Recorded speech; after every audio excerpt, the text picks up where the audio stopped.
Je vais vous proposer de commencer pour pas vous laisser attendre trop longtemps. Donc, je rappelle une dernière fois, voilà, le fonctionnement, c'est plutôt de laisser le micro fermé, sauf si vous intervenez à un moment donné, on vous demande d'intervenir ou de poser votre question en direct. Plutôt la caméra, voilà, ouverte ou fermée, c'est comme vous le souhaitez, sauf si vous avez des problèmes de connexion particuliers de votre côté. Euh, N'hésitez pas à vous présenter avec un petit mot dans le fil de discussion et puis à poser vos questions, à manifester votre avis. On essaiera de prendre tout ça au fur et à mesure et faire des petites pauses pour traiter tout ça. Donc, je suis accompagné de Maxime Quignon. Nous sommes tous les deux conseillers à la Chambre d'agriculture du Cher. Vous voyez nos thématiques sur lesquelles nous travaillons et nous intervenons tous les deux sur le programme Plantons des haies pour accompagner les agriculteurs. Alors, on a répondu en fait avec la Chambre d'agriculture à un appel à projet qui est encore en cours d'instruction. Donc, on n'a pas encore la réponse officielle de savoir si on a le droit d'accompagner les agriculteurs avec le programme. On a commencé à accompagner des agriculteurs, un certain nombre de dossiers qui sont déjà en cours. On va aider à déposer les dossiers. Et puis voilà. Alors, j'ai une dernière personne qui nous rejoint, peut-être par téléphone. Je vais l'accepter et puis je vous propose du coup de commencer. Alors, je vais devoir mettre un petit peu en off mes différents onglets pour pouvoir voir quand même la présentation que je vous propose. Le plan que nous proposons avec Maxime d'aborder aujourd'hui, donc c'est déjà un petit récapitulatif sur l'intérêt de la plantation des haies. Vous avez chacun une idée en tête, un objectif, un projet. L'idée, c'est voilà, de bien cerner l'intérêt que vous voyez à l'arbre, à la plantation de haies, pour pouvoir vous accompagner au mieux. Et donc, on commence par refaire un point sur ce que l'on entend par ces projets de plantation, ces objectifs, ces intérêts que peuvent représenter l'arbre et la haie dans le système agricole et dans le paysage rural plus largement. Nous verrons comment concevoir, financer un projet, le réfléchir, le monter, le mûrir avant de pouvoir le mettre en œuvre. Et puis, quelques recommandations pour pouvoir passer à l'action et planter les linéaires qui sont en projet.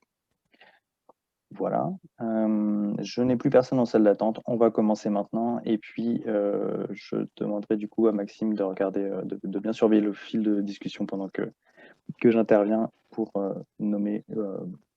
récapituler pardon, les questions que vous pourriez avoir. Je démarre. Alors, hop. La place de l'arbre dans le paysage agricole, c'est important de la rappeler parce que la haie dans le paysage agricole peut être considérée comme une forme d'agroforesterie. Alors c'est un gros mot, il y a des gens qui vont être très friands de ce nouveau concept et de cette manière de voir l'arbre dans le milieu agricole. D'autres pour qui ça va être un vilain mot qui est justement très, très conceptuel et parfois éloigné du terrain. L'idée, en tout cas, c'est que l'arbre peut jouer un rôle dans le système agricole. Il peut être en interaction avec les surfaces cultivées ou exploitées pour l'élevage ou pour toute forme d'agriculture. Et on retrouve dans le paysage boisé, du coup, des bandes boisées, des ripisylves, c'est le nom qu'on donne à la forêt rivulaire, à la forêt de bord de rivière, des haies, des vergers, des alignements d'arbres, des arbres isolés, des bosquets. Et tous ces éléments, donc la haie y compris, vont constituer ce que l'on peut nommer agroforesterie. Plus simplement, l'agroforesterie, c'est l'association volontaire d'arbres au sens très large et de cultures au sens très large également, sur une même surface. Ce qu'on recherche, c'est l'interaction entre les deux étapes, les deux strates de végétation, et avec un objectif que nous, on y met en tout cas en vous accompagnant, qui est de mettre l'arbre au service de l'exploitation. On peut avoir des objectifs environnementaux, des objectifs de paysage, etc. On va les revoir par la suite. L'objectif pour nous, en tant que Chambre d'agriculture, de vous accompagner dans un projet d'agroforesterie, c'est bien de se servir de l'arbre à des fins utiles, dans un objectif précis et dans le cadre de votre exploitation pour pouvoir intégrer au mieux ces aménagements dans votre métier, dans votre travail de tous les jours. Qu'est-ce qu'une haie? Du coup, on va parler beaucoup de haies aujourd'hui. On pourrait parler des autres formes d'agroforesterie aussi. C'est pas le sujet du jour, mais on n'est pas très éloigné en fait quand on parle de haies de toutes les autres formes d'agroforesterie qui peuvent exister. Euh, une haie peut prendre différentes formes. On a ici un petit récapitulatif qui nous vient du site Arbre Haie de 5 typologies de haies. Des haies basses, des alignements d'arbres hauts sur haies basses, des haies moyennes, des haies ondulées avec voilà, différentes strates qui ne sont pas forcément homogènes, et puis une grande haie brise-vent ou une haie multistrate, une haie de 3 strates, qui représente toutes les strates de végétation jusqu'à l'arbre forestier, l'arbre de Auger, qui peut mesurer jusqu'à 25-30 mètres sous nos latitudes. On pourrait en avoir encore plus, hein, des typologies. Il en existe jusqu'à 25, je crois, dans les référentiels nationaux. Euh, on peut s'amuser à décrire ça de manière plus importante. On a l'équivalent également en photo sur la droite de l'écran. On voit voilà, on perçoit qu'il y a des choses qui sont très très différentes, qui peuvent toutes être appelées haies, et qui peuvent toutes remplir des rôles différents. Et justement, ces rôles ils vont être assez différents en fait entre la haie basse qu'on retrouve ici et la haie très très grande, très développée que l'on va retrouver plutôt dans des milieux bocagers. Les rôles vont être différents, les manières de les implanter également, et du coup l'objectif d'implantation ou les bénéfices rendus par la haie vont être très très différents. Donc, on essaiera de parler un petit peu de tous ces types de haies. Dans certains cas, on aura voilà, des gradients, il faudra garder ça en tête, des gradients dans les effets escomptés ou dans les impacts négatifs résiduels entre ce schéma-là où on a une haie très basse, qui a très peu d'impact en gros et qui prend très peu de volume sur le parcellaire, et puis cette haie-là qui pourra être voilà, plus importante. Je continue, Maxime, n'hésite pas à me dire, voilà, j'ai plus le fil de discussion, mais s'il y a s'il y a des questions qui viennent, s'il y a des remarques, Pour l'instant, on n'a pas de réaction. Vas-y, ça marche. j'hésiterai pas à te couper. Très bien, donc n'hésitez pas, du coup, si vous avez des questions, on commence en douceur, donc il n'y a pas de souci, mais voilà, n'hésitez pas à intervenir. Quels sont du coup les nombreux bénéfices que l'on peut assigner à l'arbre agricole? Pourquoi est-ce qu'on va mettre en place des haies dans le milieu agricole, dans l'exploitation? C'est une question en fait qu'on pose assez souvent, nous, de prime abord, aux agriculteurs que l'on va accompagner. Parce que tout simplement, c'est ça qui va être déterminant dans l'ensemble du projet par la suite. Enfin, c'est un des éléments qui va être les plus importants la réalisation du projet d'implantation de haies ou d'agroforesterie au sens plus large. Euh, on peut retrouver ces nombreux bénéfices, ces nombreux objectifs pardon, dans le projet de plantation de haies. On va en voir d'autres encore par la suite. Là, en gros, les objectifs sont décrits en 2 parties. Le rôle brise-vent va être un effet important pour la protection des cultures. La biodiversité, c'est quelque chose qui pourrait se décliner en de nombreux aspects, entre les auxiliaires de culture qui sont recherchés par exemple pour l'aspect agronomique, la conduite de la culture, la limitation des ravageurs. La biodiversité, ça peut vouloir dire aussi la chasse, la nature et la diversité, le nombre de gibiers qu'on va pouvoir trouver sur un territoire. Les pollinisateurs qui vont avoir un rôle particulièrement important, donc on parle de vignes, on parle d'arboriculture notamment, mais ça pourrait être aussi pour des contrats de semences, pour des agriculteurs qui ont des contrats de semences et qui ont besoin d'avoir des performances en pollinisation importantes.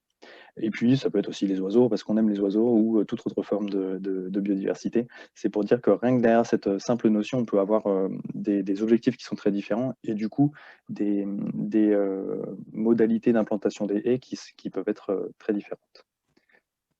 Alors, j'admets encore 2 personnes qui nous rejoignent. Donc, bienvenue à elles. Je poursuis la présentation. Le rôle de séparation d'antidérive, c'est un rôle dont on parle de plus en plus avec les ZNT, avec la possibilité de réduire un petit peu la bande de zone de non-traitement. Et puis c'est aussi une manière de rendre productive cette zone non traitée d'une autre manière, en ayant une autre strate de végétation, de culture, qui est une culture verticale du coup avec la haie. Un ralentissement des écoulements et une meilleure infiltration de l'eau. On est dans des zones où on ne fait pas forcément beaucoup attention à l'enjeu érosion, mais on a quand même des enjeux dans nos secteurs. Même quand on a une très faible pente, on peut avoir des écoulements d'eau, donc des pertes d'eau quelque part d'une certaine manière, des pertes de terre aussi. Et du coup, la terre reste le principal outil de travail de l'agriculteur. On voit ça notamment dans des zones viticoles. On a un petit peu plus ça en tête, où on peut avoir des déplacements de terre, des coulées de boue, éventuellement même restreints. Bah, voilà, c'est le matériel de travail de l'agriculteur qui s'échappe. Et on a un rôle qui est très important, très intéressant de la part de la haie. Alors évidemment avec tout ce qui l'entoure, avec la bande enherbée, avec l'enherbement dans les vignes par exemple, pour freiner les écoulements, limiter la taille de la pente parcourue par l'eau, et donc la vitesse, et donc la quantité de terre qui va être emportée in fine. On a un rôle de tampon climatique qui est très important avec l'arbre agricole au sens large, avec la haie en particulier. On sait qu'on a plusieurs degrés d'écart entre le pied de la haie et l'intérieur d'une parcelle. Et ça vaut pour les extrêmes, que ce soit les extrêmes chauds ou les extrêmes froids. Donc on vient de passer un épisode de gel particulièrement important dans le département, même sur l'ensemble du territoire national. On sait qu'il y a un effet très important de la haie, de l'arbre sur ces extrêmes climatiques. L'effet, donc on le connaît, ça c'est des travaux même pour pas mal des éléments qui sont cités ici, qui datent des années 60 et 70 et menés par l'INRA à l'époque. Pour les tampons climatiques, ça ne veut pas dire, parce qu'on les connaît, qu'on les maîtrise encore forcément à 100%, et on a encore des travaux qui sont en cours pour essayer de mieux maîtriser, de mieux chercher à implanter les haies en fonction des extrêmes climatiques. Par exemple, pour éviter dans les vignes notamment, ou dans les zones d'arboriculture, de piéger le froid sur des parcelles basses par exemple. On sait que l'arbre peut avoir un effet microclimatique qui peut éviter les extrêmes climatiques, mais il peut aussi avoir un rôle dans le paysage et bloquer les écoulements d'air, et donc ponctuellement renforcer les problèmes qui pourraient être liés au gel. Voilà. Donc voilà, on a une appellation dans le Cher qui a commencé à s'intéresser à ce problème, et avec laquelle on va continuer à travailler sur la question. L'arbre, c'est aussi une grande quantité de matière organique qui participe à la vie du sol. On imagine assez facilement les rameaux, les feuilles qui tombent chaque année et qui participent par le haut à l'augmentation de la matière organique. On pense un petit peu moins aux racines annuelles, en fait, qui, comme les feuilles, vont chaque année se dégrader, une certaine proportion de la masse racinaire qui va se dégrader directement dans le sol, donc directement aussi plus accessible aux racines des cultures suivantes. Voilà. Et puis, on a des éléments qui commencent à se préciser avec les marchés de compensation de carbone, marchés de compensation volontaire dont on dira quelques mots juste après, et qui permettent de donner une valeur à la bonne gestion en gros du territoire agricole. Donc au-delà des cultures pour lesquelles il peut y avoir des éléments, il y a maintenant des méthodes qui sont en place pour valoriser le carbone dans la haie. On verra qu'il y a encore du chemin à parcourir et qu'on n'est pas encore sur un système 100% opérationnel et que l'on peut mettre en œuvre dès demain sur son parcellaire, sur son linéaire de haies, mais on est sur des choses qui avancent petit à petit, les outils sont en place, et on arrive à une nouvelle valorisation du coût de la haie. Je m'arrête juste un instant sur ce schéma que vous avez pu voir du coup en haut à droite de l'écran. On est sur l'effet brise-vent ici, qui a été décrit du coup dans les années 60 et 70 par les instituts de recherche dans l'INRA. Ce schéma, il vaut pour l'effet brise-vent des haies. On peut retrouver un petit peu le même type d'effet sur d'autres aspects que j'ai pu aborder ici, donc sur la biodiversité par exemple, sur la séparation antidérive, des choses comme ça. L'idée de ces schémas, en gros, c'est qu'on observe un effet perte au pied de la haie, qui est lié à l'emprise de l'arbre, aux ressources que la haie va venir capter, à l'ombrage, etc. Et ça, c'est quelque chose qui est visuel, c'est un effet bord de parcelle en gros, mais renforcé par la présence de l'arbre. Et on se focalise assez facilement sur cette zone de perte, alors que dans le cas de l'effet brise-vent, et c'est le cas, je le disais, sur d'autres facteurs, sur d'autres paramètres, le gain, lui, il va être réparti sur une surface beaucoup plus grande, mais aussi plus diffus. Du coup, les avantages vont être moins visibles et moins faciles à comparer en fait entre l'absence et la présence de la haie. Pourtant, c'est vraiment des gains qui ont été mesurés, décrits, qui sont palpables, mais qui sont voilà, plus difficiles à capter, à décrire soi-même. Ici, on avait donc une représentation où on est à un petit peu plus de 12 fois la hauteur de l'arbre. Ça dépend évidemment de pas mal de facteurs, notamment la hauteur, la composition de la haie, son orientation, sa longueur. On pourrait monter jusqu'à 15 à 20 fois la hauteur de l'arbre dans les travaux décrits par l'INRA. À savoir aussi qu'on peut avoir des effets négatifs si la haie est mal conçue, comme on le disait tout à l'heure pour le gel. Si on a une haie, par exemple, qui est trop imperméable, on peut avoir des effets de perturbations qui peuvent venir eux-mêmes dégrader le rendement de la culture. Donc c'est des choses, voilà, c'est pas, pas des choses qu'on peut faire 100% à la légère. On a de la bibliographie, on peut essayer d'organiser les choses au mieux. Voilà, et puis du coup, je voulais rajouter à cet ensemble de facteurs aussi la charge symbolique, la valeur sentimentale, qui peut paraître un petit peu anecdotique par rapport aux autres facteurs qui ont été décrits, mais qui peut être aussi un élément de motivation, un élément de changement de regard sur la haie qui peut être très important et qui peut être un moteur important au fait de planter des haies. C'est notamment des justifications suffisantes parfois qui motivent les personnes qui nous appellent pour faire des projets de plantation de haies. À terme, sur l'ensemble de ces facteurs qui sont plutôt orientés culture, en gros, on les a orientés sur deux types, deux grandes familles d'objectifs et d'intérêts. Ça va être de maîtriser les charges et puis de limiter les impacts des pressions climatiques. Donc, en gros, protéger la culture, un peu mieux protéger la culture, du coup, avoir un petit peu moins de charges pour l'exploitation, et puis avoir une petite assurance climatique, entre guillemets, sur les extrêmes météo, sur les ravageurs, etc. C'est pas, enfin, on est là sur des effets qui peuvent être parfois diffus, comme je l'ai dit, qui peuvent être cumulatifs, qui doivent pas être non plus vus comme une solution miracle. C'est pas parce que j'implante une haie que je vais plus avoir besoin de fertiliser, de traiter, que je vais plus avoir d'effet du vent, etc. Voilà, on est sur des effets cumulatifs qui améliorent le milieu et qui vont voilà, les uns avec les autres combinés améliorer la situation de la parcelle et du territoire.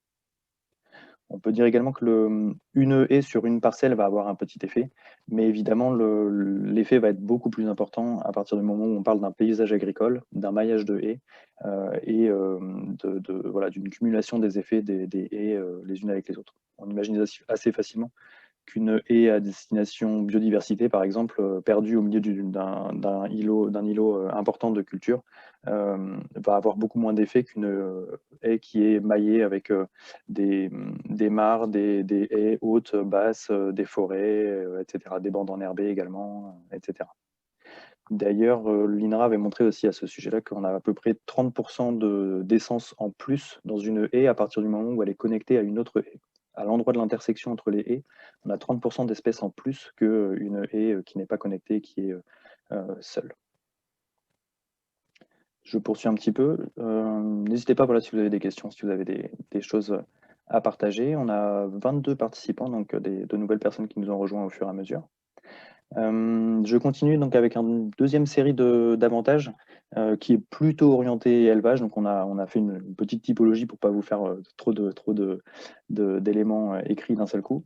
On a évidemment le bien-être animal qui est une source de motivation très importante pour les éleveurs qui nous appellent pour les accompagner dans leur projet de plantation de haies. L'ombre, le vent, mais aussi la complémentation alimentaire, les aménagements, les circulations, etc. On l'imagine assez facilement. On a l'image des bovins. On a aussi, là je vous montre sur la diapo, un exemple d'aménagement de parcours, un exemple d'aménagement de parcours volaille, où on sait aujourd'hui aménager des parcours volailles, là où il y a encore quelques années, on pouvait avoir des grandes étendues herbeuses qui étaient très peu prospectées et qui pouvaient même avoir des effets néfastes sur les performances en gros de l'élevage, puisqu'en gros les animaux restaient à proximité du bâtiment par sécurité, pour pas aller se mettre trop à découvert et trop dans l'instinct animal à portée des prédateurs. L'aménagement agroforestier, il permet en gros de sécuriser les animaux, de les entraîner, de les aider à aller prospecter le fond de parcours. Et dans l'aire de fond de parcours, on va trouver de l'ombre, on va trouver éventuellement des petits fruits, on va trouver aussi des insectes qui sont liés à la présence des arbres. Et donc, c'est aussi pour ça qu'on peut parler de complémentation alimentaire. Pardon. Donc, c'est bien en fait une modalité d'aménagement qui permet de sécuriser les animaux, du coup de les faire mieux s'alimenter et puis de leur trouver aussi, pourquoi pas, d'autres sources d'alimentation en complément. Sans parler voilà, de l'arbre fourrager, qui est une thématique qui est de plus en plus travaillée, testée par les agriculteurs eux-mêmes, par les instituts de recherche. On n'a pas encore beaucoup de résultats sur les, les retours de ces expérimentations. On sait malgré tout que l'arbre a une valeur nutritionnelle qui est très importante, qui peut être très intéressante en complément de l'herbe, parce que pas forcément aux mêmes saisons de l'année, pas forcément exactement de la même composition. Voilà, on continue à avancer sur après les modalités pour mettre à disposition ces feuillages aux animaux. Il y a des choses très simples dont on a pu parler récemment. Je pense à Paul Clément au lycée agricole du Sud-Dray. Tout simplement donner l'accès aux haies en petite période ponctuelle aux animaux, ça permet voilà, de nettoyer la haie, entre guillemets, un petit peu. Et puis c'est une modalité qui est relativement simple à mettre en place. Et voilà, après on referme, on reprotège les arbres et puis les animaux retournent dans la parcelle. Ça permet d'allonger les durées de parcours, par exemple, de limiter l'affouragement, etc. On peut avoir d'autres objectifs, donc je pense que vous les avez déjà parcourus, mais la production d'énergie, pareil, je pense à la SIG Berry Énergie Bocage dans le sud du département. C'est une réalité, une filière qui est la première énergie renouvelable utilisée en France, le bois, bois bûche notamment. On a des filières locales qui se mettent en place et qui alimentent aujourd'hui à peu près 25 chaufferies collectives dans le département pour un certain nombre de mètres cubes, de tonnes de CO2 évitées, de kilomètres de haies entretenues durablement et d'emplois durables et locaux qui vont avec. Le bois d'œuvre, c'est la première vocation d'un arbre en forêt. C'est aussi quelque chose qui peut être mis en place dans les linéaires de haies. Et puis voilà, l'utilisation en litière, en piquet, en fruits, en capital, la constitution du capital sur une parcelle, c'est aussi un élément qui peut être une motivation pour les exploitants qui nous appellent. L'effet paysage, bon ici la photo montre effectivement des bovins qui sont abrités, qui semblent abrités. Si on retirait les arbres, la photo aurait aussi beaucoup moins d'intérêt visuel, paysager. On imagine assez facilement.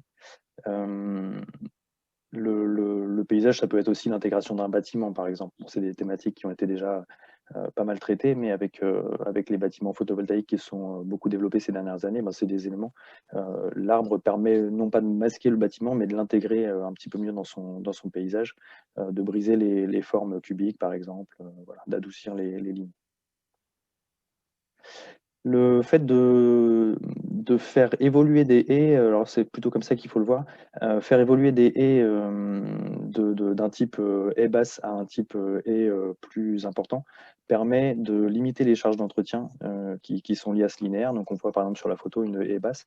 Si on faisait monter cette haie, en fait on aurait moins de passages à réaliser, donc moins de carburant, moins d'usure matérielle, moins de temps humain aussi associé, et en plus avec une production puisque le capital bois augmente d'année en année sur cette haie.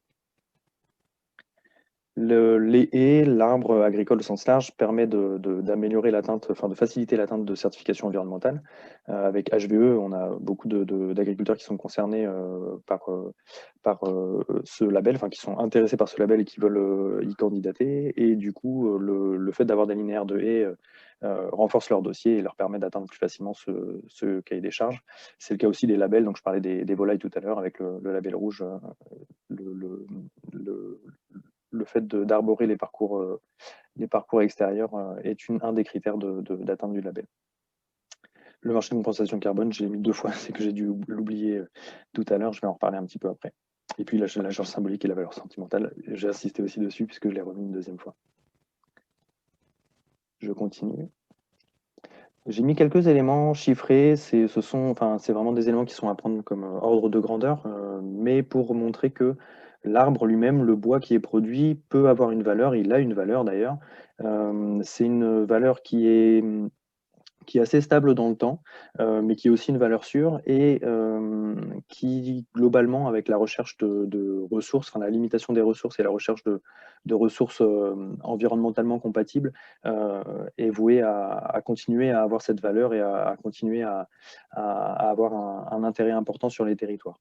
Donc je pensais au bois énergie tout à l'heure, mais le bois plaquette, le bois d'œuvre également. Une petite unité de conversion, enfin, ou un ordre de grandeur, 30 mètres cubes apparents plaquettes peuvent être produits globalement avec une gestion durable sur 100 mètres linéaires de haies. Voilà. C'est pour donner un ordre d'idée. Un MAP, donc 1 mètre cube apparent plaquette, ça pèse à peu près 250 kg quand c'est sec. Ça sèche naturellement en tas. Paul Clément pourrait vous donner plus d'indications par rapport à ça si vous le contactez à la Sibérie Énergie Bocage. Et puis, un MAP frais pèse à peu près 300 à 350 kg. On peut vendre ce bois. Alors, quand on est en filière industrielle, c'est pas forcément très intéressant. À 5 € par tonne, à peu près sur pied, c'est ce qu'on peut trouver en forêt pour du bois, en gros, qui est déclassé, entre guillemets. On a déjà utilisé le bois d'œuvre, on peut avoir le bois d'industrie, et puis on peut valoriser aussi des têtes de chêne ou des bois qui sont issus des travaux d'éclaircie, etc., euh, pour des sommes comme celle-là. On peut aussi avoir des filières qui permettent de mieux valoriser le bois local. Donc là, je donne des exemples de prix.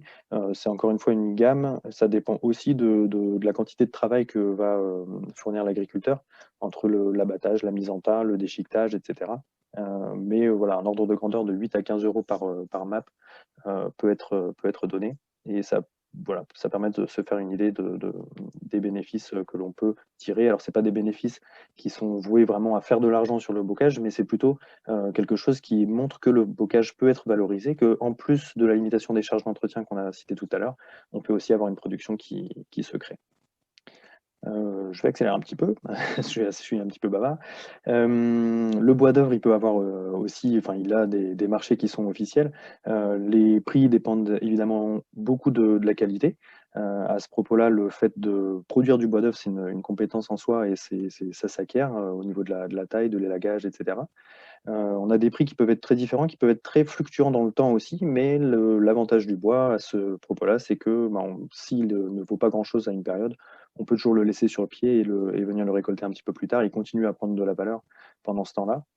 Et puis le fait d'avoir une grande variété d'essences sur une parcelle, ça permet aussi de maximiser les chances que dans 20 ans, 30 ans, 40 ans, 50 ans, quand il sera temps de le récolter, il aura une valeur.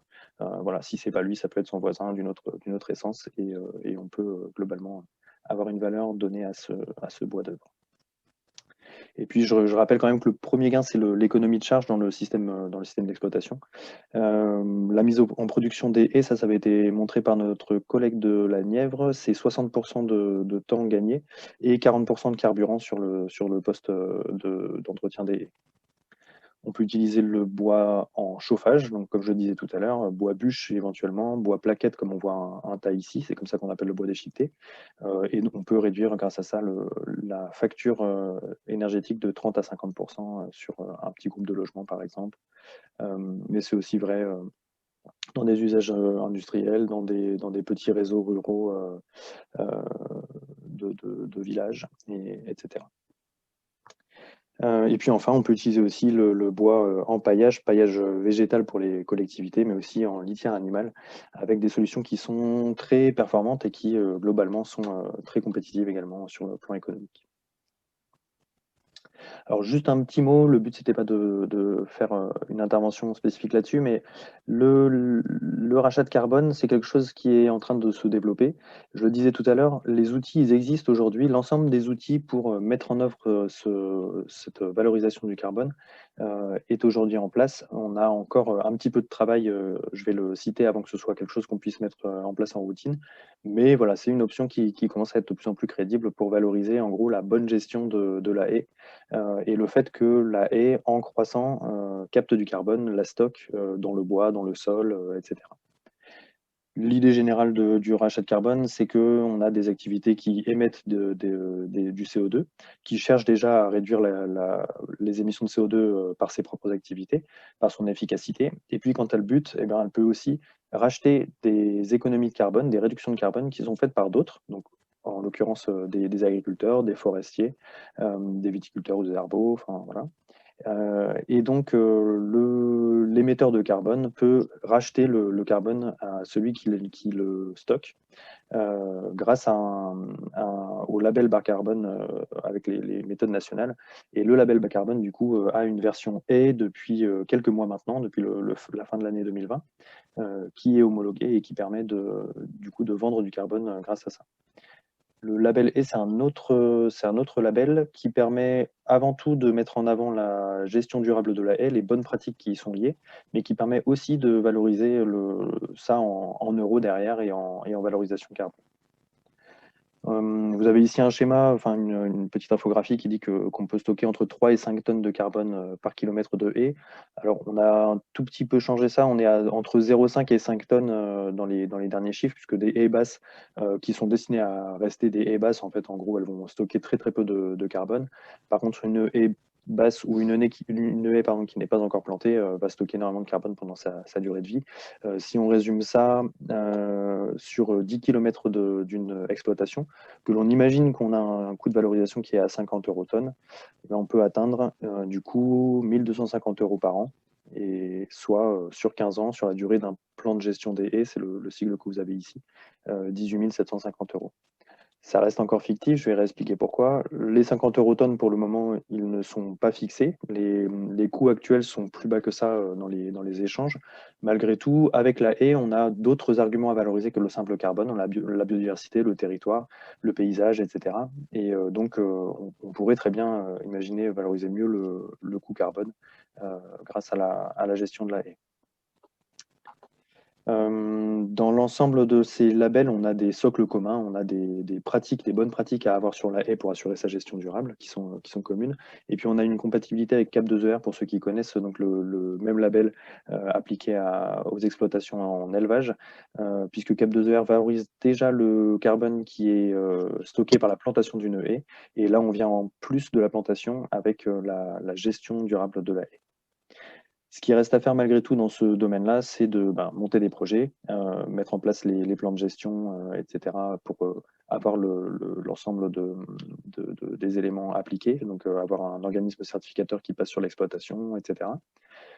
Trouver des acheteurs de carbone, puisque cette label, contrairement à d'autres, cette méthode-là, pardon, par rapport à d'autres, n'offre pas entre guillemets la possibilité de rachat immédiatement.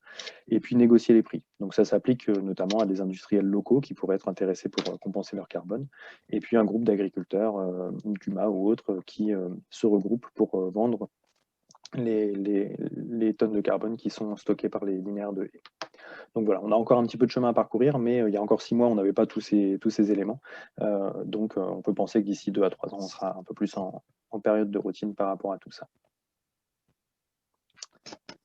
J'ai fini sur cette grande partie sur les intérêts de la haie, le pourquoi est-ce qu'on plante. C'est un élément important parce que quand on commence à accompagner un agriculteur, comme je le disais tout à l'heure, on commence par ces notions-là, par savoir qu'est-ce que l'agriculteur a en tête quand il veut planter, sur quel axe est-ce qu'il est en train de partir, pour pouvoir l'accompagner au mieux, pouvoir déterminer son projet. C'est ce que va nous expliquer Maxime juste après. Donc on a traité un certain nombre de ces idées reçues. On ne rentre pas dans le détail aujourd'hui, mais si vous avez des questions qui sont liées à ces idées reçues-là, ce sont des choses sur lesquelles on a des éléments qu'on peut discuter avec vous. Tout n'est pas forcément tout blanc ou tout noir dans ces réponses, mais on a des éléments pour chacune. Voilà, sur l'éligibilité à la PAC, il y a énormément d'informations très précises. Sur la valeur du bois, j'en ai abordé les grandes questions, mais on pourrait rentrer dans le détail de telle ou telle filière. Est-ce que c'est trop récent ou pas? Bon, le bocage, ça a quand même déjà quelques années. C'est une question qui se pose plutôt à l'agroforesterie intraparcellaire. Et on montre aussi dans ce domaine-là qu'on a des choses qui sont très anciennes, qui peuvent remonter à l'Antiquité. Sur la question de la compétition sur les cultures, enfin arbres-culture, en fait, on a effectivement de la compétition. On a aussi des interactions positives entre les deux. C'est ce qu'on a pu voir avec les objectifs plutôt culturaux, plutôt agronomiques. On pourrait creuser aussi cette question-là et rentrer dans le détail de ce qui se passe sur l'eau, sur la lumière, sur les nutriments. On a aussi des techniques, je ne l'ai pas redit tout à l'heure, mais pour limiter cette fameuse zone de perte, on peut aussi avoir du rognage racinaire, on peut avoir voilà, des pratiques agricoles ou des pratiques d'entretien de la haie qui sont en place pour limiter cette concurrence. L'implantation, le type de haie, etc. Tout ça peut rentrer en compte pour essayer de limiter au maximum les effets négatifs qu'on pourrait avoir. Moins de rendement, donc moins d'argent pour l'agriculteur, bah, ça dépend ce qu'on fait avec l'agroforesterie. C'est pareil, c'est plutôt une question qui était liée à l'agroforesterie. Mais ça dépend de ce qu'on fait des arbres, ça dépend de ce qu'on fait de la culture en dessous. Et le prix de vente intervient aussi beaucoup. Il n'y a pas que le rendement qui compte. C'est peu d'avantages pour l'agriculteur, on l'a cité. Et puis, je suis locataire. Alors ça, c'est une question qui peut se poser de manière beaucoup plus importante avec l'agroforesterie intraparcellaire. Pour les haies et avec le programme dont on va parler ensuite, l'autorisation du propriétaire suffit pour pouvoir implanter les haies. En agroforesterie, on peut avoir des notions qui sont un petit peu plus compliquées avec la propriété de l'arbre, etc., qui se posent avec la haie, mais qui n'empêchent pas d'implanter en tout cas la haie. Je vais passer du coup la parole à Maxime pour continuer avec le dispositif de financement qui nous intéresse en particulier aujourd'hui. Ouais, merci Florent. Je regardais rapidement si on n'avait pas de questions, mais a priori, non, il n'y a pas de remarques. Ton intervention n'a pas suscité de remarques pour le moment. Je te laisserai regarder le volet discussion, peut-être qu'il y aura des choses pendant que j'interviens. Ouais, n'hésitez pas à intervenir. N'hésitez pas. Florent, je te dirai quand passer les diapos, du coup, je te laisse la main et puis je déroule comme ça. Donc oui, voilà, donc un focus maintenant sur le dispositif de plan de relance. Donc, dispositif qui est national, là, c'est suite à le premier épisode de Covid et une volonté de l'État de vouloir relancer l'économie et puis aussi d'y insérer voilà, des notions de durabilité, de compétitivité des entreprises et aussi d'écologie. Et pour toutes les raisons finalement que Florent a énumérées juste avant, les haies ont été choisis comme un axe sur lequel il faut insister dans ce plan de relance-là. Concrètement, comment ça se matérialise? L'État a fixé un objectif de 7000 km de haies à implanter donc, sur les 2 prochaines années sur l'échelle nationale. 7000 km de haies avec un financement, une enveloppe de 50 millions d'euros qui a été allouée à ce dispositif spécifique aux haies. Voilà, concrètement sur la région, ça se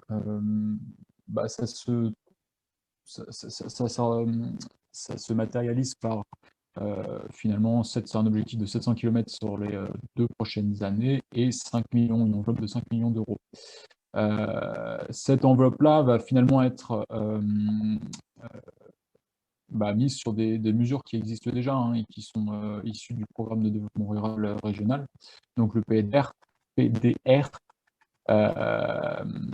Et pour la mesure qui nous intéresse, ça va être sur la mesure 4.4, qui est consacrée aux investissements non productifs. Voilà. Donc, il y a aussi, dans ces financements, il y aura bien sûr tout ce qui est plantation. Vous voyez sur l'encart à droite en rouge, dans la phrase entre guillemets, tout ce qui va être éligible dans cette mesure 4.4. Donc, on a bien les dépenses d'implantation de haies, avec le matériel, le paillage, la protection des plants, tout ce qui est des gaines de protection, et la main-d'œuvre pour la plantation. Donc il y a vraiment l'ensemble de l'étape de plantation qui va être éligible. On aura également tout ce qui est la partie conception et l'accompagnement technique. Donc on décrira ça un petit peu plus tard, mais en grosso modo, la Chambre d'agriculture va se positionner sur cet accompagnement technique et sur l'animation pour lancer finalement une dynamique de développement sur le département. C'est vrai que c'est aussi une des raisons pour lesquelles on est là aujourd'hui, c'est que l'opportunité du plan de relance nous permet pour nous de lancer une dynamique d'implantation de haies finalement, qu'on n'avait pas jusqu'alors. Et là, les fonds qui sont débloqués nous permettent d'avoir vraiment un levier pour implanter beaucoup de haies sur le territoire. Donc c'est assez intéressant pour nous de développer cette dynamique. Et pour vous, concrètement, ça se matérialise par des financements qui peuvent être intéressants. Donc, vous voyez en dessous la partie financement. Donc, comme je disais, ça se matérialise sur la partie vraiment plantation très concrète avec la mesure 4.4 sur les investissements non productifs. L'accompagnement technique, il est financé à 100%. Donc, l'accompagnement technique qu'on proposera et qu'on décrira après dans la partie suivante, c'est un accompagnement qui sera gratuit. Bon, sous condition, on verra les conditions, mais globalement, pour la majorité d'entre vous, ce sera gratuit. Le financement de la partie plantation concrète, c'est 80%. 80% du montant hors taxe, avec un plancher seuil minimal de 4 125 € hors taxe. C'est-à-dire qu'on a déposé des dossiers qui font au minimum 4 125 €. Grosso modo, ça correspond à 400 mètres linéaires, plus ou moins. Ça dépend après des types de plans, des types de paillage, types de protection, etc. Mais grosso modo, voilà, ça correspond à un projet d'au moins 400 mètres linéaires. Et l'étalement de ces financements peut durer 2 ans. Donc on peut faire ça sur les 2 prochaines années. Concrètement, pour ce qui est des plantations les plus rapides, donc on a 2 appels à projets sur lesquels on doit répondre. Donc le premier, c'est du 22 février au 30 avril. Bon, maintenant, on est le 29 avril. Celui-ci risque d'être passé pour vous. Après, voilà, il y a l'occasion de se rattraper sur un deuxième appel à projet du 3 mai au 30 juin. C'est-à-dire que c'est sur cette période-là qu'il faudra déposer des dossiers de réponse à l'appel à projet pour la mesure 4.4. Voilà pour le premier appel à projet. On nous a aussi promis un troisième du coup pour l'année 2021, appel à projet après l'été, mais les dates ne nous ont pas encore été communiquées. Voilà pour ce qui est du cadre du plan de relance. Florent, est-ce que tu veux compléter ou j'ai rien? Juste un élément, du coup, on évoquait la mesure 8.2, c'est la mesure qui concerne l'agroforesterie intraparcellaire. Donc, on a des enveloppes qui sont communes en fait pour ces deux actions et qui sont disponibles aussi pour l'agroforesterie intraparcellaire, même si les modalités sont un petit peu différentes. Et puis, Christophe Schauer a levé la main, je voulais justement l'interroger, savoir s'il avait des nouvelles par rapport au troisième appel à projet, mais il a peut-être d'autres éléments aussi à nous partager. Mais je vous propose de prendre la parole, Christophe. Ouais, merci, merci. C'est vrai qu'on ne s'est pas accordé. Je vais me présenter d'abord, hein. Donc, Christophe Schauer de la DDT du Cher, du service d'économie agricole. Ouais, j'espère que tout le monde m'entend, que ça marche bien. On vous entend très bien. Oui, très bien. Ouais, parfait. Merci, hein. Loin de moi l'idée de m'accaparer une bonne partie de votre présentation qui est de qualité et je vous en remercie effectivement avec des éléments intéressants dont vous nous avez fait part. Moi, mon rôle simplement dans ce dispositif-là, c'est d'instruire les demandes d'aide au titre de l'opération Planton-Briey. Donc, en fait, les mesures d'accompagnement, effectivement, c'est la DRAF qui gère avec la Chambre d'agriculture et l'instruction des demandes d'aide pour plan TDS avec la DDT du Cher. Donc, comme vous l'avez dit, 2 appels à projet, un qui se termine demain et un autre qui reprend dès la semaine d'après jusqu'à fin juin. Par contre, pour le troisième appel à projet, ce qu'on sait, c'est que ça va être un appel à projet 100% FEADER et on n'est pas sûr qu'il y ait l'opération planton des haies qui sera dedans. Donc, pour être sûr de votre coup, retenez la nécessité de déposer vos dossiers jusque demain ou dans tous les cas jusque fin juin. Ça, c'est un élément qui est important. Je ne vais pas rentrer dans les détails. Ce que je vais permettre de faire, par contre, c'est dans le chat de mettre un lien vers le site internet de la DDT où vous avez des informations supplémentaires. Et je vais également pouvoir mettre dans le chat les formulaires de demande d'aide et les notices. Après, déposez-nous les dossiers, on les instruira. Voilà, hein, il y a des sous sur l'opération Planton des haies. Il y aura peu de problèmes d'enveloppe, j'imagine. Donc, n'hésitez pas à déposer vos projets, vos demandes d'aide à la DDT du Cher. Très bien, merci Christophe. C'est important effectivement de rappeler, donc là nous on vous présente le dispositif complet avec l'accompagnement technique qui est possible. Il est tout à fait possible également de déposer un projet directement auprès de la DDT, hein. L'accompagnement est possible, il n'est pas du tout obligatoire, sachant qu'en plus du coup on est déjà pas mal sollicité sur cette mesure-là, donc on n'a pas déposé là, de projet pour demain, mais globalement les autres seront déposés pour le 30 juin. Donc, si vous voulez avancer vite et par vous-même, contactez directement, enfin, envoyez directement votre dossier auprès de la DDT. Voilà, et puis, oui, l'autre aspect que je voulais dire, c'est que du coup, même s'il y avait eu un troisième appel à projet ou s'il y avait un troisième appel à projet ouvert au dispositif il ne permettrait pas vraisemblablement de planter dès cette année pour des raisons tout simplement de délai administratif, de délai de commande des plans. Et un point important cette année, c'est que la tension sur les plans, sur les pépiniéristes, est importante et risquera d'être un des points freinants pour développer les plantations de haies cette année. On rappelle en dernier aussi que la plantation est possible, enfin le dépôt des projets, il sera possible aussi l'année prochaine, en 2022. Vous confirmez, Christophe, du coup, on aura bien des prochains appels à projets sur ce même dispositif pour l'année prochaine. Ouais, alors là-dessus, ouais, j'espère. Parce que, en fait, tout est affaire d'enveloppe, en fait, hein. Donc, on sait qu'on a une enveloppe sur l'opération Planton des haies. Et en fait, quand cette enveloppe-là sera consommée, cette enveloppe de l'État, bah, malheureusement, voilà, l'opération Planton des haies bah, n'aura plus lieu.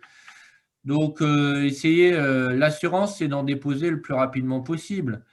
Avec, effectivement, j'invite l'ensemble des participants, s'ils peuvent effectivement associer la Chambre d'agriculture, puisqu'ils sont connaisseurs du dispositif. Vous verrez, hein, les formulaires là, que je vais partager ne sont pas forcément très faciles d'accès. Donc, la Chambre d'agriculture a cette expérience-là, donc n'hésitez pas à les solliciter. Ou bien, voilà, si vous voulez revenir directement vers nous, on se fera un plaisir de vous répondre aussi, hein. Très bien. Merci beaucoup, Christophe. On avait une question de David aussi. Est-ce que vous voulez Oui, prendre la main? merci. Vous m'entendez? Oui, très bien. Ouais. Bonjour à toutes et tous. Une petite question. Y a-t-il un délai de mise en œuvre une fois qu'on a déposé la réponse de l'appel à projet? S'il est validé, dans quel délai doit être plantée la dite haie? Oui, alors je vais répondre, mais sous le contrôle toujours de Christophe et puis avec les compléments éventuels de Maxime. Mais en gros, on a 1 an pour engager la démarche, engager la plantation. En cas de problème, on peut avoir une dérogation pour engager l'année suivante, mais il faut la demander. Et puis ensuite, on peut étaler les plantations sur 2 ans, du coup, une fois qu'on a engagé le dispositif. 1 an pour engager et puis ensuite 2 ans pour planter. Très bien, merci. Voilà, si vous avez d'autres questions, j'ai un pouce levé de la part de Christophe Chauver, donc c'est bien ça, merci. Si vous avez des questions, n'hésitez pas. Une question de Madame Desplaces, allez-y. Vous pouvez baisser la main après une fois que vous avez posé votre question, et puis après, si vous avez d'autres questions, on continuera et puis on les notera plutôt dans le fil de discussion pour y revenir plus tard. Allez-y, Madame Desplaces. Bonjour, vous m'entendez, c'est bon? Très bien. Juste une question, vous me confirmez bien que ces appels à projets peuvent aussi être mis en place dans le cadre de la viticulture? Oui, tout à fait. Ouais. C'est D'accord. ouvert à toutes les orientations d'agriculture, toutes les orientations techniques et économiques. Il faut être installé agriculteur il faut s'engager à poursuivre l'activité agricole pour au moins 5 ans. On a un certain nombre d'exigences entre guillemets avec ce financement, comme avec tous les financements. Donc une pérennité de l'exploitation, une pérennité aussi des plantations d'arbres qui doivent être entretenues, qui doivent être remplacées si nécessaire dans la période de 5 ans. Il y a un certain nombre de critères que j'ai plus forcément tous en tête là maintenant, mais on pourra en reparler avec vous si vous le souhaitez. J'ai une question également de Marie. Je vous en prie, j'espère avoir répondu. Et puis une question un peu similaire du coup que je prenais dans la foulée. L'agroforesterie intraparcellaire dans le cas de la viticulture est-elle possible en gros? En fait, l'agroforesterie intraparcellaire sera un petit peu différente puisqu'on a une autre mesure pour ça et les démarches sont scindées en deux. On a la mesure 8.2 d'un côté qui ne fait pas qui ne fait pas appel à un appel à projet, enfin, qui ne fait pas le pied d'un appel à projet. Et du coup, on peut le déposer quand on veut au fil de l'eau, et la mesure 4.4 qui est pour les haies. Donc, si vous voulez vraiment de l'intraparcellaire, c'est un autre dispositif. On peut aussi l'accompagner. On n'a pas les mêmes conditions d'accompagnement technique et pas tout à fait les mêmes conditions pour le dépôt. Voilà, j'en dis pas plus. Si vous avez d'autres questions, n'hésitez pas à les poser sur le fil. Et puis, au pire, on reviendra vers vous après la présentation un petit peu plus tard. Et puis, on partagera à Christophe le support de présentation. S'il y en a d'autres qui sont intéressés, on vous le donnera également. Je te relaisse la main, du coup, Maxime. Ouais, bah, s'il y a des questions sur ces diapos, tu peux passer à la suivante, je pense.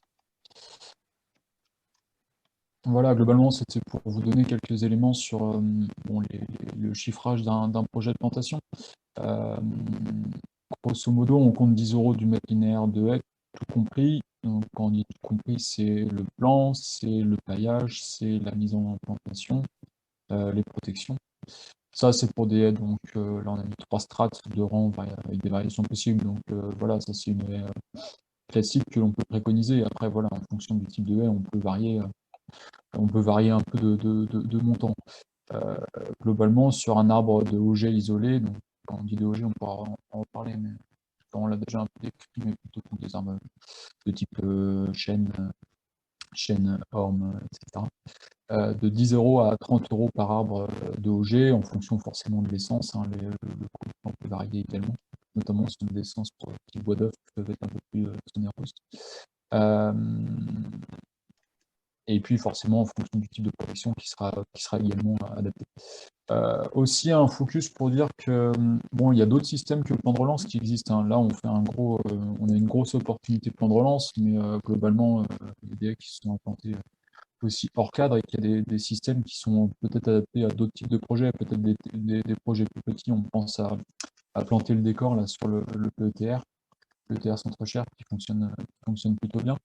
Il y a aussi des commandes groupées organisées par la fédération de chasse, il peut y avoir du mécénat, des cagnottes. Voilà, je sais pas, Florent, peut-être que tu peux compléter cette partie-là, tu as peut-être une meilleure vision que moi sur ces questions-là, mais voilà, c'est aussi pour dire que s'il y a des projets qui ne rentrent pas dans le plan de relance, on pourra nous relayer, peut-être qu'on a d'autres dispositifs qui peuvent tout à fait s'appliquer à votre projet. Non, c'est tout à fait ça. On va continuer aussi pour essayer de tenir le timing. Si vous avez d'autres questions, n'hésitez pas. J'ai répondu à une question là dans le fil de discussion et je passe à la suite. Très bien. Donc pour la suite, on va vous présenter le type d'accompagnement qu'on propose aux exploitants. Donc comme on l'a dit, hein, c'est un accompagnement qui sera financé dans le cadre du plan de relance. Le but de cet accompagnement, c'est de réfléchir avec vous et de concevoir votre projet de plantation. Alors, qu'est-ce que c'est que concevoir un projet de plantation? Finalement, c'est regarder quel type de haie on va implanter, à quel endroit, et tout ça en fonction de plusieurs données, en fonction de votre système d'exploitation, de vos objectifs. Pourquoi vous voulez planter? Florent a décrit les objectifs qu'on pouvait avoir. Est-ce que c'est pour avoir une barrière anti-dérive? Est-ce que c'est pour avoir une barrière brisement? Est-ce que c'est pour faire de l'ombre? Est-ce que c'est pour un intérêt totalement paysager ou plutôt environnemental? Enfin, plutôt biodiversité, par exemple. Donc ça, c'est les composantes des associations et des schémas de plantation qu'on pourra vous proposer. Et ensuite, on a également une donnée qu'il ne faudra pas oublier, c'est le contexte. On décrira grosso modo ce à quoi ça correspond, mais typiquement, ça peut être du contexte pédologique. On n'implantera pas les mêmes essences sur une zone qui va être régulièrement engorgée ou très hydromorphe par rapport à une zone qui peut être très séchante. L'idée, c'est d'adapter au mieux l'essence à son environnement. Alors, Maxime, je te coupe juste une seconde pour laisser la parole à Willy Gerbeau, a priori de la FDC, qui voulait intervenir. Très bien. Oui, bonjour, merci de me donner la parole. Bonjour à toutes et à tous. Donc, Willy Gerbeau, directeur de la Fédération des chasseurs. Je voulais juste, en fait, j'avais demandé la parole juste sur un slide précédent où effectivement, vous évoquez des commandes groupées possibles auprès de la Fédération. Donc, c'est une action qu'on continue pour des projets d'envergure un peu inférieure à ceux prévus dans le cadre du plan de relance. Mais je voulais aussi signaler aux participants de ce webinaire que la fédération a aussi répondu à l'appel à projet comme la Chambre d'agriculture pour l'opération plantant des haies. Donc, on attend, comme vous, une réponse de savoir si notre dossier a été retenu. On a évoqué un partenariat avec la Chambre d'agriculture. Nos présidents respectifs s'étaient mis d'accord au moins sur la forme pour un partenariat. Donc, je voulais aussi profiter de cette prise de parole pour informer les participants que la Fédération des chasseurs sera aussi un interlocuteur important dans le cadre de ce dispositif. Dans l'accompagnement, voilà, que ce soit collectif comme vous le faites aujourd'hui et individuel donc auprès des exploitants agricoles. Donc tout à l'heure, quand vous disiez que vous étiez très sollicité voilà, à la Chambre d'agriculture, je voulais que vous nous identifiez clairement et qu'on soit identifiés comme partenaires.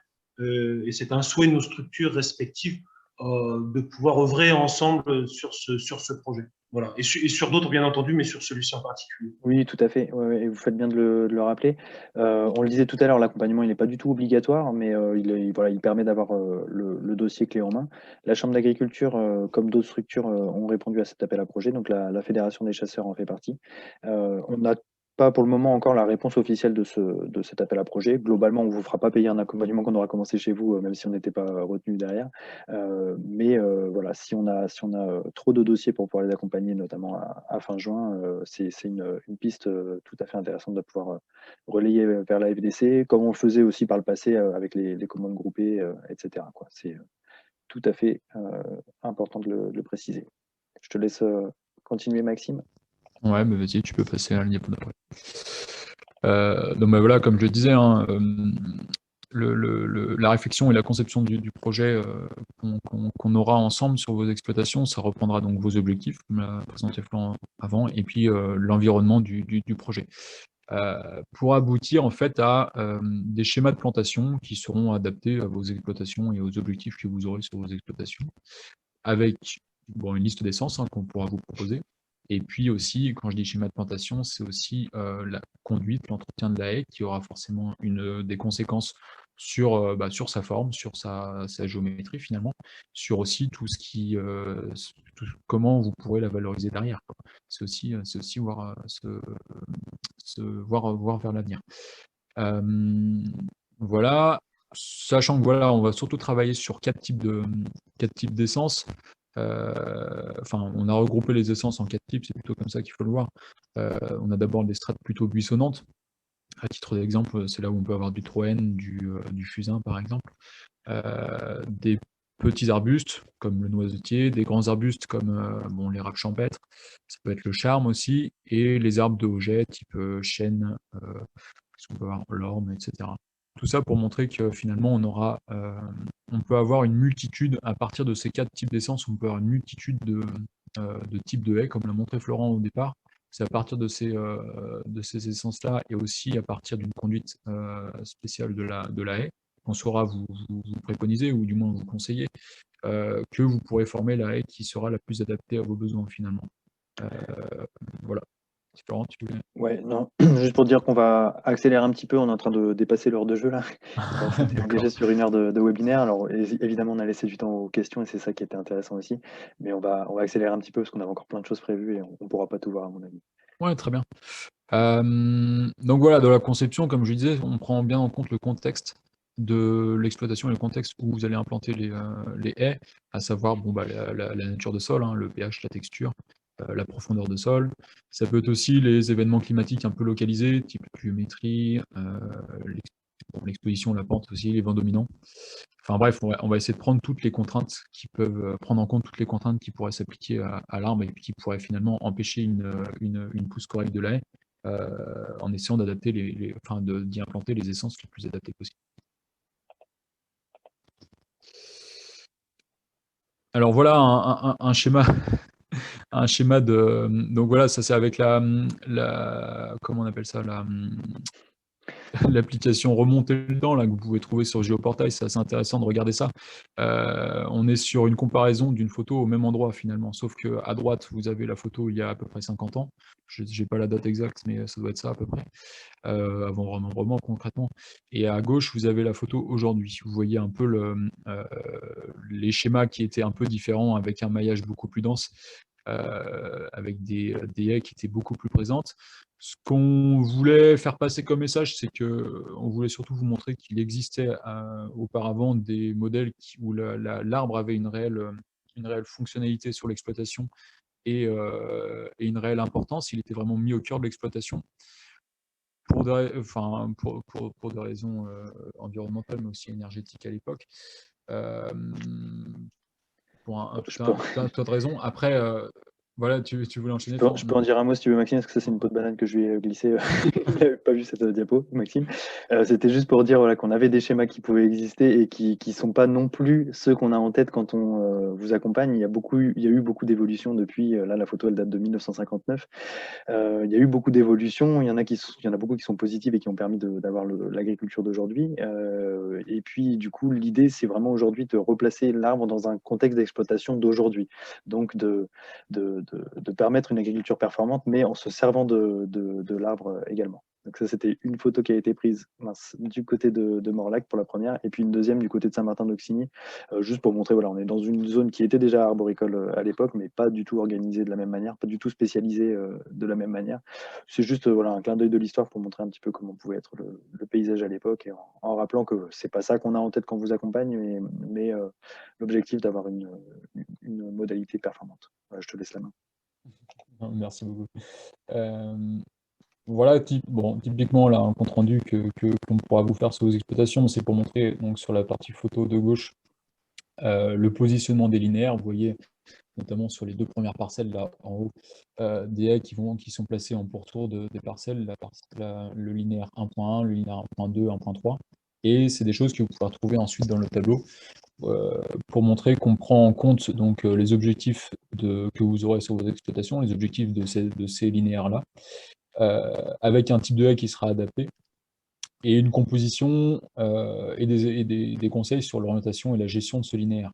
Donc en fait, ce qu'on propose comme type d'accompagnement, c'est de réaliser ça sur vos exploitations avec votre parcellaire, en essayant de dessiner les linéaires aux endroits où vous aurez que vous souhaitez, et puis ensuite d'adapter un conseil sur ces linéaires-là en prenant en compte vos objectifs et le contexte.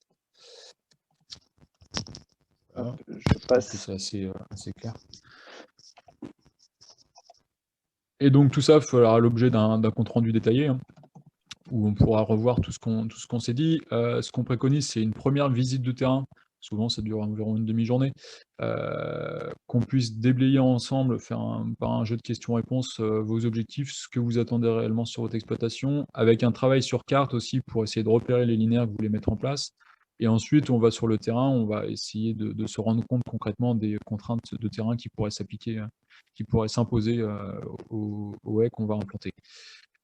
Et donc ça fait l'objet d'un compte-rendu avec, comme vous voyez sur la droite, donc la cartographie avec la disposition des linéaires, et ensuite le tableau récapitulant tout ça, en récapitulant le type de haie, à quel objectif ça répond, à quelles contraintes on risque de trouver et à quelles contraintes forcément on va essayer de s'adapter. Et ensuite des commentaires, hein, des petites notes d'attention, notamment là c'est pour si vous voyez sur le tableau, c'est pour faire attention aux limites séparatives. C'est des choses sur lesquelles on va être attentif, hein. S'il y a des petits commentaires, des petites préconisations de termes réglementaires ou autres, hein, on les notera dans les commentaires. Donc ça fait l'objet d'un compte-rendu qui sera donc détaillé, assez complet. On mettra aussi des conseils sur la plantation, sur les modalités de gestion également. Et surtout, à la fin, vous y trouvez un premier chiffrage donc, de notre part, avec des chiffres qui ont été que l'on a capitalisés. Ensuite, ce qu'on fait, c'est que les listes d'essence, donc on pourra vous fournir les listes d'essence détaillées, c'est-à-dire le nombre de plants avec les systèmes de protection, le paillage, etc. Ça vous conduira à un premier chiffrage. Et ensuite, ces listes d'essence, on pourra les envoyer auprès de pépiniéristes et auprès d'entreprises pour l'implantation, afin qu'ils puissent nous envoyer des devis. Concrètement, ce dossier, normalement, pourra répondre en grande partie à ce qui est demandé dans le cadre du PCAE, hein, de la réponse à l'appel à projet, pour que vous puissiez faire votre demande de financement. À ça, on y ajustera la liste des pièces administratives, hein, nécessaires pour cette demande de financement, et comme ça, vous aurez juste à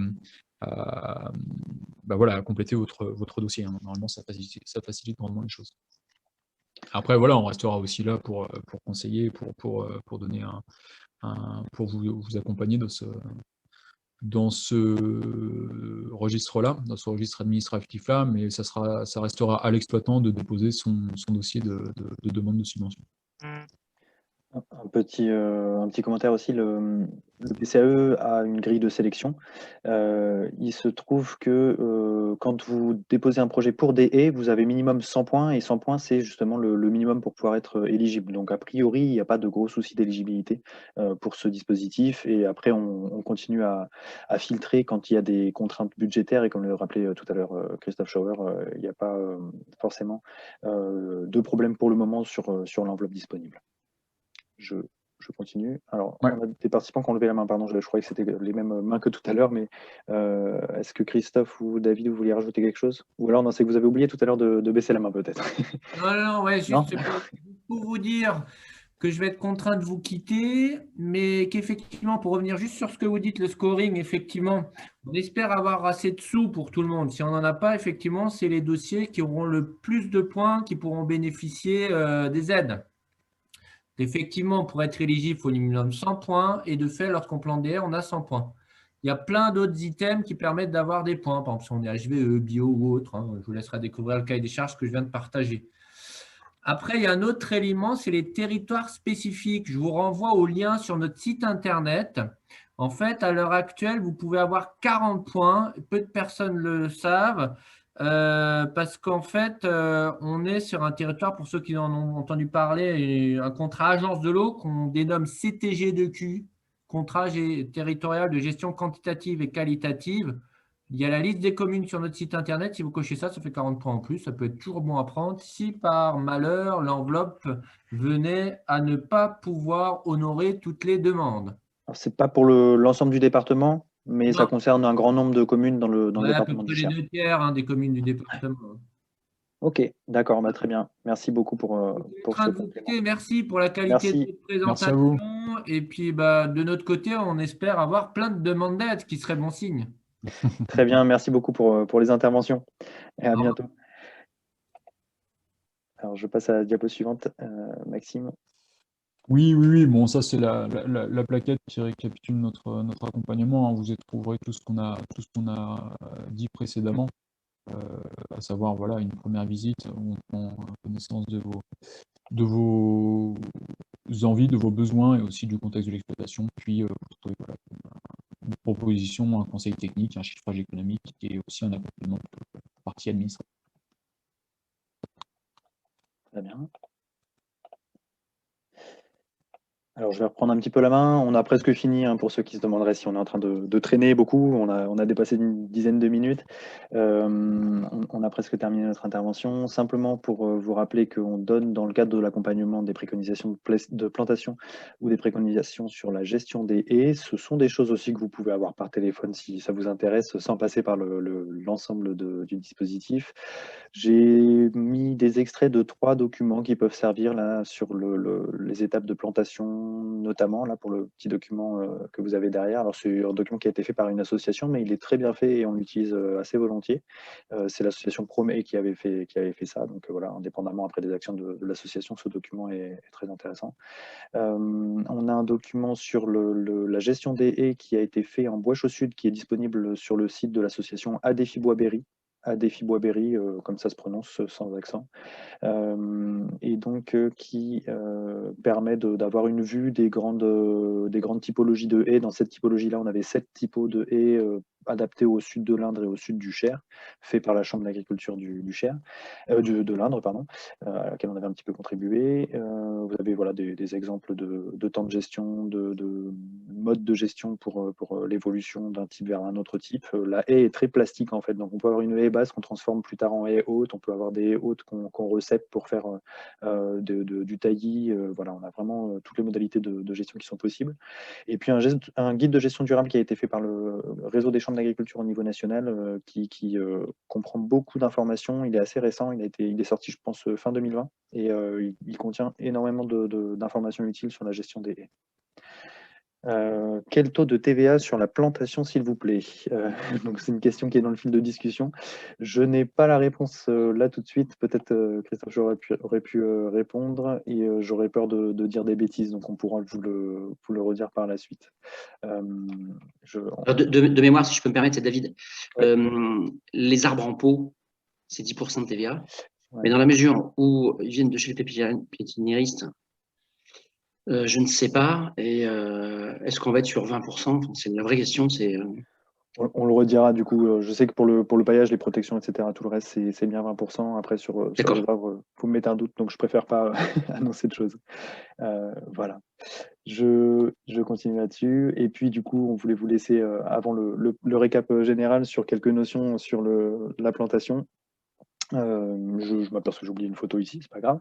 Donc ça, c'est un extrait de la fameuse plaquette de promet que je vous ai montré tout à l'heure, qui a le mérite de récapituler toutes les étapes d'un projet, même avec la conception, ce qui est rare. Il faut prendre le temps pour concevoir son projet. Là, on a mis plusieurs mois dans cet exemple-là, mais c'est vraiment le cas. Il faut le temps de mûrir le projet, ne pas se fixer un objectif absolument de planter dans les 2 mois, dans l'hiver, à l'hiver prochain, parce que les arbres, on les implante pour une grande période, et il vaut mieux savoir exactement là où on les met et ce qu'on met comme type d'arbre, parce qu'après c'est plus difficile de venir corriger ça.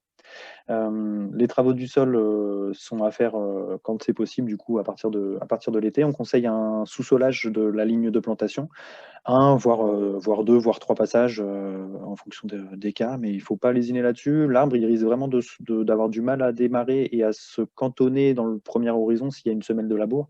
Et on pense souvent qu'on n'a pas de semelle de labour, mais ça peut quand même être le cas. Donc, voilà, dans le doute, c'est bien de prévoir ça. Et puis, un lit de plantation, voilà, comme vous pouvez avoir sur la photo, une belle préparation. C'est aussi pour le confort du planteur, pour avoir un sol agréable après à parcourir. On fait quand même quelques kilomètres dans ces cas-là. Voilà. Alors, on avait un gros défaut sur ce schéma, c'est l'achat des plants qui était noté en novembre-décembre. Déjà, habituellement, je pense que c'est quelque chose qu'il faut vraiment anticiper vers septembre-octobre. Et là, avec les conditions qu'on a actuellement, on parle de mi-juillet, fin juillet maximum. Alors, on va avoir vraiment, même avec les étapes administratives dont on parlait tout à l'heure, je pense du mal à pouvoir assurer ça. C'est pour ça que je parlais d'une tension très importante. Il y a beaucoup de demandes auprès des pépiniéristes. Il va y avoir beaucoup de concurrence sur l'approvisionnement des plants. Donc, c'est vraiment des choses qu'il faut quasiment anticiper dès maintenant. Et c'est pour ça que l'appel à projet du 30 juin ici est pas si mal pour une plantation au niveau de la conception, de la fourniture, des travaux, etc. Pour une plantation, du coup, que l'on recommande entre décembre et février, en gros. On peut déborder un petit peu après mars, mais c'est vraiment la période hivernale qui est recommandée pour l'implantation, après à adapter évidemment en fonction de vos types de sol, etc. Et puis après, de la surveillance, de la gestion. J'ai mis une petite photo juste pour m'amuser d'une protection que j'ai retrouvée il n'y a pas très longtemps là, sur un arbre qui a été planté il y a une bonne quinzaine d'années maintenant, presque 20 ans, et où la protection était toujours en bon état. Je l'avais arraché un petit peu là, plus avant de prendre la photo pour libérer l'arbre, mais je ne pouvais pas accéder à cause du tas de paille. Donc il ne faut pas oublier de revenir. C'est rare d'organiser un chantier de récupération des plantations, mais malgré tout, si on ne veut pas laisser du plastique dans la nature, c'est quand même important d'y penser. Voilà. Il y avait une réponse de la part de Damien pour la TVA à 10% sur les arbres et arbustes racines nues achetés via l'opération Planter le décor. Merci beaucoup Damien pour cette réponse, et ça sera le même taux de TVA du coup pour d'autres opérations. Donc Planter le décor, c'est l'opération qui a lieu sur le PETR Centre-Cher, donc ex-pays de Bourges et Vierzon. C'est une opération qui est très intéressante et qui finance des plantations comme ça depuis de nombreuses années. Quand vous avez des linéaires importants, ils peuvent intervenir à 80% d'aide également. Je crois que la différence, ça va être sur l'accompagnement accompagnement technique d'une part, et puis sur la prise en compte de l'implantation.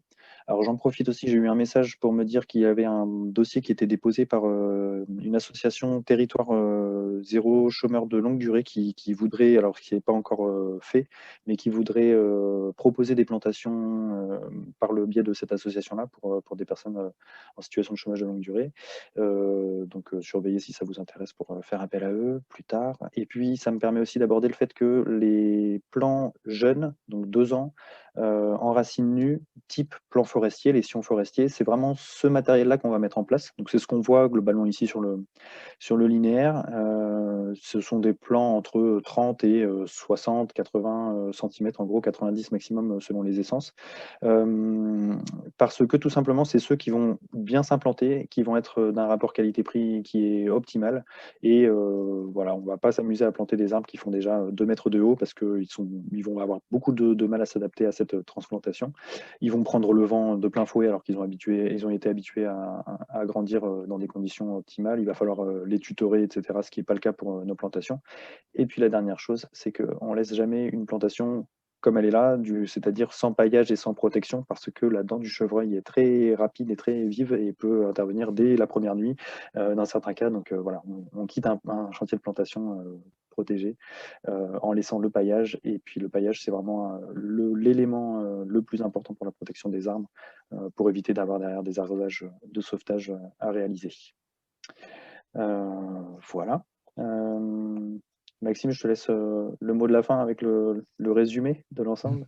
C'est gentil. Dernière peau de banane. Dernière peau de banane. Donc en résumé, on a tout ce qui est conception, où il faut faire attention bien à la prise en compte de l'environnement et adapter aux objectifs et au système de l'exploitation vos implantations finalement. Et donc concevoir un schéma de plantation en fonction de ces critères-là, avec une sélection des essences qui soit adaptée forcément aux contraintes de l'équipe que vous aurez. Au niveau financement, donc pour résumer rapidement, donc un accompagnement possible et gratuit pour les porteurs de projets agricoles, et l'investissement de la plantation avec une subvention à 80%.